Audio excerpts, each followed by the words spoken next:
Hello everyone! Bishop T.D. Jakes' final goodbye to his fans with this heartbreaking note is one of those moments that has left millions of believers, supporters, and admirers stunned, emotional, and reflecting deeply on the impact of a man who has shaped modern preaching, leadership, and inspiration for decades. Because whether you agree with his theology or not, there is no denying the massive influence Jakes has had in blending spiritual insight with practical wisdom, guiding people through storms of life with a voice that carried both authority and compassion. And now, as he pens what many are calling his final goodbye, it forces us to look at the journey of this legendary figure, the sacrifices he has made, the weight he has carried, and the incredible legacy he leaves behind. Because Jakes was never just a pastor standing behind a pulpit.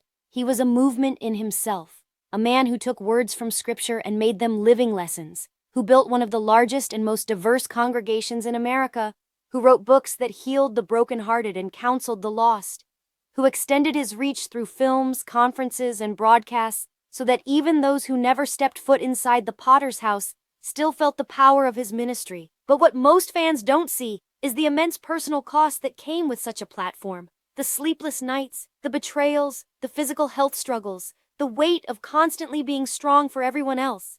And in this note, Jakes poured out what seemed like a deeply human and vulnerable side of himself, reminding his followers that pastors are people too, that behind the booming voice and powerful sermons is a man who also feels exhaustion, heartbreak, loneliness, and the toll of years spent giving without always receiving. And so his words read like both a farewell and a confession, acknowledging that his body has grown weaker, that the pressures of ministry in a modern world have been heavier than ever, and that sometimes even the strongest must bow out gracefully to preserve what little strength remains. And while he did not frame his words as a goodbye to life itself, many interpreted them as his way of stepping back from public ministry, as though he has reached the conclusion of a season and is preparing to pass the torch to the next generation of leaders. And this hits harder when we consider how many of his peers, great voices of the past, have either fallen due to scandal or passed away, leaving fewer giants to hold up the banner. And what makes this note so heartbreaking is that Jakes did not try to disguise his pain behind cliches. He admitted that the years have been both rewarding and draining, that every time he poured out encouragement to others, he too was in need of encouragement, and that sometimes the love of the crowd could not fill the void of personal struggle, and yet in the same breath he gave thanks to those who stood by him, to his family who sacrificed privacy and normalcy so he could serve, to his church who trusted him through storms, and to fans around the globe who drew strength from his words even when he himself felt empty.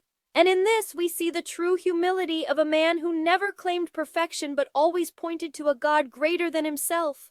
And now as fans flood social media with tributes, tears, and prayers, replaying old sermons and quoting their favorite lines from his books, there is a collective sense that an era is closing, that the voice that once shook stadiums with "Woman, thou art loosed," and "Get ready, get ready, get ready," is preparing to go silent. And though heartbreaking, this is also a reminder that true leaders prepare others to carry the mantle. And Jakes has raised up spiritual sons and daughters, mentored pastors, and left behind tools of wisdom that will outlive him. And so, while his note may read like a goodbye, it is also a reminder of legacy, a reminder that greatness is not measured by how long one holds the microphone, but by the lives touched when the microphone is gone.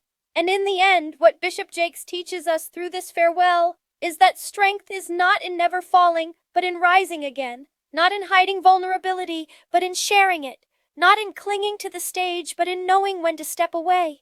And though hearts are heavy, his note reminds us that his ultimate mission was never about fame, wealth, or recognition. It was always about pointing people to God.